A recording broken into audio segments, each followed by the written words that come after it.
Bapak Suyitno Irmim sampai kelas ini selesai. Dan sebelum kelas kita mulai, saya ada pantun untuk Bapak Ibu semuanya.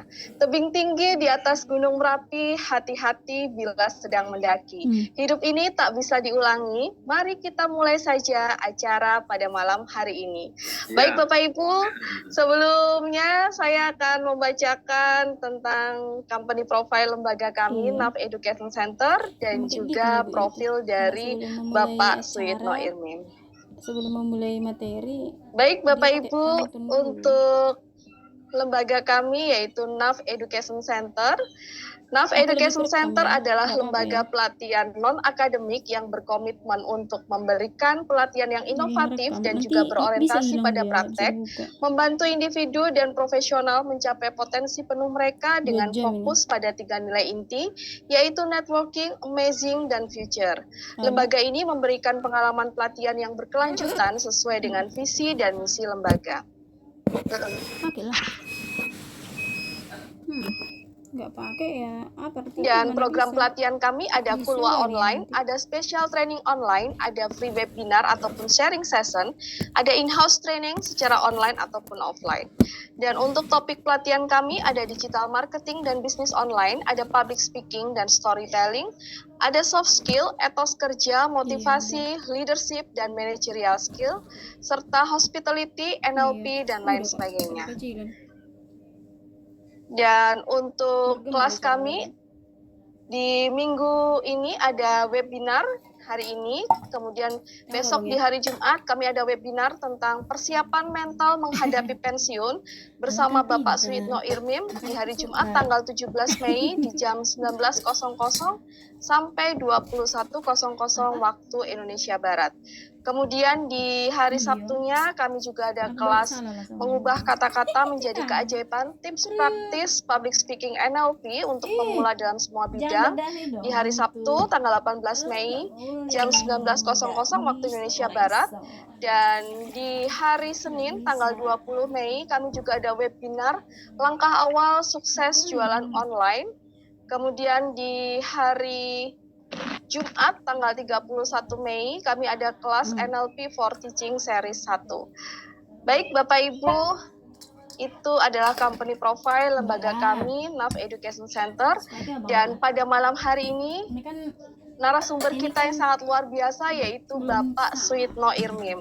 Jadi Bapak Suyitno Irmim ini adalah nama panggung beliau, namun nama sebenarnya adalah Bapak Insinyur Suyitno MIM. Jadi beliau lahir di Banyuwangi pada tanggal 2 Mei tahun 1953.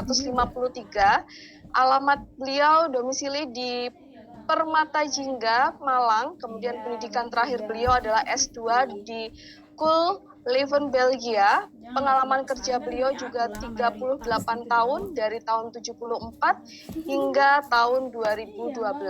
Pengalaman beliau sebagai trainer mulai tahun 1990 sampai dengan sekarang, dan pekerjaan beliau sebagai mantan Direktur Renbank XPTPN 11 tahun 2007 sampai 2012. Kemudian aktivitas beliau sebagai narasumber, trainer, pemateri, motivator. Dan karya tulis beliau ada 115 judul buku manajemen sumber daya manusia, leadership, motivation, teamwork, dan karakter building. Baik Bapak Ibu, langsung saja kita sambut narasumber kita yang sangat luar biasa, Bapak Suyitno Irmim. Silahkan Bapak. Iya, terima kasih Mbak Prima. Saya mau nyoba dulu ini materi ini bisa diklik enggak? Nah, bisa berubah Mbak Prima? Iya, sudah ya, Bapak, okay. Sudah bisa berubah. Oke, terima kasih. Assalamualaikum warahmatullahi wabarakatuh. Waalaikumsalam untuk kita sekalian, Bapak Ibu, Mas-mas, Mbak-mbak peserta training online pada malam hari ini. Kita ketemu lagi di acara ini, yaitu training online yang diadakan oleh NAF Education Center ini. Saya malam hari ini mau mengambil topik judulnya 25 Habits for Success at Workplace. Jadi Mudah-mudahan ini nanti ada manfaatnya untuk kita sekalian. Kalau aku sibuk mungkin Baik, gitu. Bapak Ibu sekalian, Kalau udah sibuk, nggak tahu aku seperti lagi. biasa, Lihat lagi apa. sambil menunggu Aku suka peserta kerja, yang lain, kerja saya banyak. akan Aku suka senang. memberikan tips kata-kata bijak untuk mencapai puncak prestasi gitu ya. Kalau ada yang mengingatkan, Yang pertama, tangga sukses itu sama dengan tangga-tangga lainnya. Tidak ada yang menaikinya dengan tangan di dalam saku. Jadi artinya bahwa kita untuk mencapai sukses, kita harus berusaha, kita harus berjuang begitu. Jadi dikiaskan di sini bahwa tidak ada orang menaiki tangga dengan tangan di dalam saku ya. Tangannya pasti pegangan dan lain sebagainya. Artinya bahwa untuk sukses itu harus berusaha gitu. Kemudian yang kedua, saya harus mengatakan tidak kepada yang baik agar dapat mengatakan ya kepada yang terbaik. Artinya bahwa kita iyalah, namanya udah harus berbuat sesuatu yang terbaik. Jadi kalau baik saja saat ini mungkin tidak cukup, tetapi harus yang terbaik supaya kita bisa sukses di tempat kerja gitu.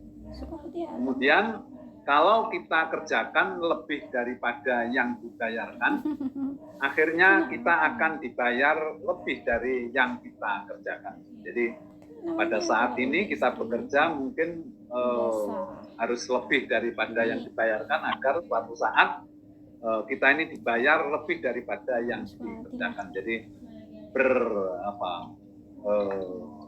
kesulitan atau mungkin berjuang dulu, nanti pada saatnya kita akan memetik hasilnya begitu. Ya. Kemudian ketekunan membuat yang mustahil menjadi mungkin, yang mungkin menjadi kemungkinan besar, dan yang kemungkinan besar bisa menjadi pasti. Nah, kata kuncinya adalah di ketekunan. Jadi kalau kita bekerja atau melakukan sesuatu dengan tekun, maka membuat yang mustahil itu menjadi mungkin, yang mungkin menjadi kemungkinan besar, dan kemungkinan besar menjadi pasti. Berikutnya, kertas yang diperoleh nasabah dari bank manapun adalah sama. Yang berbeda adalah para petugasnya. Nah, ternyata di sini diibaratkan di bank itu semua uang kertas itu sama, ratusan, 50-an sama. Kenapa ada bank yang bisa melakukan sesuatu lebih baik daripada yang lain? Itu terletak di petugasnya. Nah, oleh karena itu kita bisa mengambil kesimpulan bahwa SDM itu adalah sangat penting, sangat menentukan, ya gitu. Sehingga SDM itu memang harus diberikan satu pelatihan, yang diberikan satu penambahan, peningkatan potensi gitu. Ya. Kemudian berikutnya, rahasia meraih kemajuan adalah memulai. Ya. Kenapa seperti ini? Karena ternyata untuk memulai itu diperlukan satu perjuangan yang luar biasa, karena untuk memulai satu kegiatan itu perlu perencanaan, perlu persediaan, dan lain sebagainya. Sehingga bisa disimpulkan, kalau kita ini bisa memulai, maka kemajuan itu akan kita capai. Artinya bahwa untuk bisa maju, kita harus bisa memulai. Kemudian, orang yang berpeluang gagal adalah orang yang sulit untuk tersenyum. Nah, ini tersenyum aja sulit gitu. Padahal untuk kita sukses, ya terutama di tempat kerja, maka kita harus bisa atau mampu berkomunikasi dengan orang lain. Nah, komunikasi ini harus berwajah sumringah, berwajah tersenyum begitu ya. Nah, kalau tersenyum saja sulit, maka peluang untuk gagal itu tinggi gitu. Kemudian yang terakhir, kalimat bijaknya, kita habiskan sumber daya alam itu dengan menggunakannya, tetapi kita habiskan sumber daya manusia dengan tidak menggunakannya. Artinya bahwa kalau sumber daya alam yang lain kecuali SDM itu akan habis karena kita gunakan. Tetapi kalau sumber daya manusia itu akan habis justru kalau tidak kita pergunakan, tidak kita berdayakan begitu ya. Baik, itu mudah-mudahan kata-kata bijak mudah-mudahan memberikan tambahan inspirasi kepada kita. Baik, kita mulai masuk ke materi kita, yaitu 25 kebiasaan untuk sukses di tempat kerja. Ya.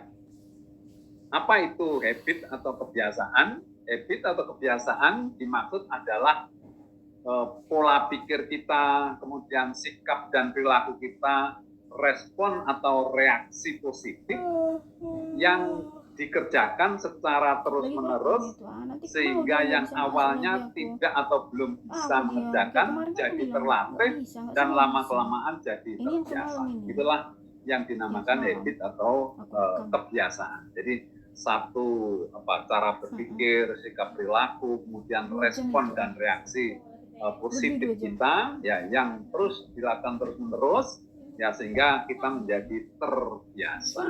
Kita ulang-ulang lagi. Apa itu sukses?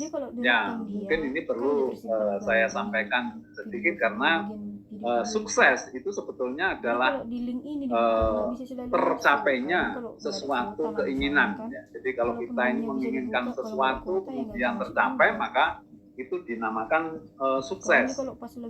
Tercapainya suatu rencana. Jadi kalau kita punya rencana, ya suatu program nantinya ya, ini program juga itu bisa terlaksana dengan baik, itu namanya sukses. Ya, tetapi yang namanya sukses itu bisa hal yang positif, tetapi juga bisa hal yang negatif. Ya, yang dikatakan sukses tadi kan asal keinginan, rencana, ya itu bisa terlaksana, ya dengan baik itu namanya sukses. Nah, berarti sukses itu bisa positif, bisa negatif. Ya, kasih contoh, paman saja yang negatif, kalau kita memiliki keinginan yang negatif, ya mau berbuat sesuatu yang negatif dan itu bisa terlaksana dengan baik, maka itu namanya juga sukses. Umpamanya saja seorang atau kelompok perampok begitu merencanakan mau merampok satu bank, kemudian dilaksanakan, kemudian dilaksanakan dengan sukses, ya dengan baik itu namanya juga sukses gitu ya. Jadi sukses itu sesuatu yang bisa dicapai sesuai dengan keinginan. Nah, dalam konteks ini, ya materi ini yang dimaksud sukses adalah dalam hal yang positif, yaitu kalau kita bilang ya sukses mulia atau sukses positif begitu ya. Tetapi kita kan agak ribet begitu ya kalau kita bilang sukses positif, sukses mulia gitu agak terlalu panjang. Nah, secara umum ya pemahaman tentang sukses ini adalah sukses dalam arti yang positif begitu.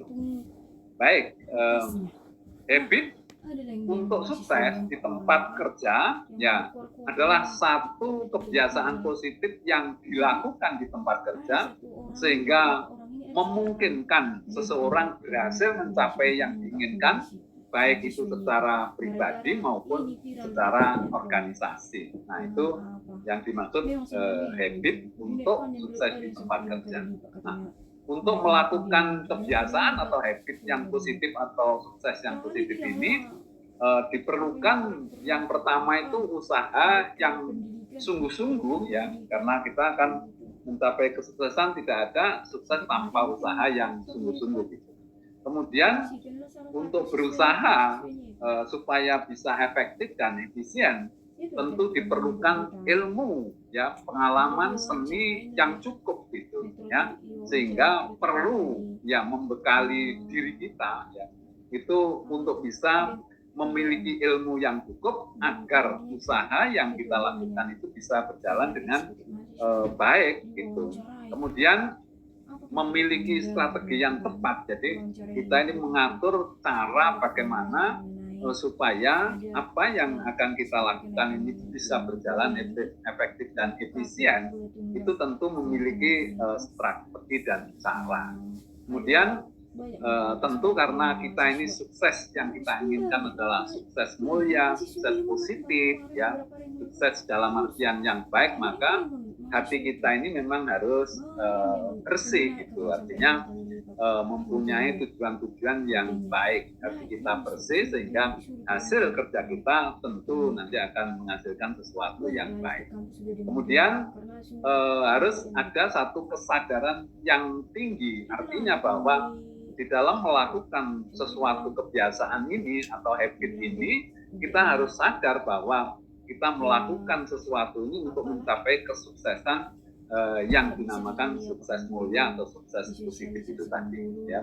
Kemudian pendekatan secara spiritualitas ini sangat penting karena apa?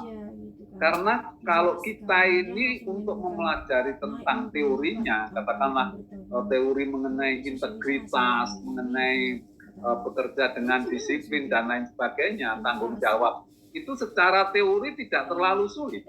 Ya, asal kita memiliki kecerdasan intelektual yang cukup untuk mempelajari teori-teori tentang integritas, ya, tentang disiplin dan lain sebagainya, itu tidak terlalu sulit. Kita bisa paham, bisa tahu, bisa katakan mengerti gitu. Nah, yang menjadi masalah itu sebetulnya bagaimana kita mau melaksanakan itu. Dorongan apa yang ada di dalam diri kita untuk melakukan katakanlah satu perbuatan yang jujur. Kita mungkin tahu yang namanya jujur itu adalah bla bla bla, sesuatu yang sesuai dengan apa yang dikatakan, kemudian satunya kata dengan perbuatan dan lain sebagainya. Kita tahu, tapi bagaimana kita untuk berbuat seperti itu, dorongan apa di dalam diri? Nah, itu sangat terkait dengan nanti yang namanya spiritualitas. Jadi, kalau kita ini berbuat sesuatu itu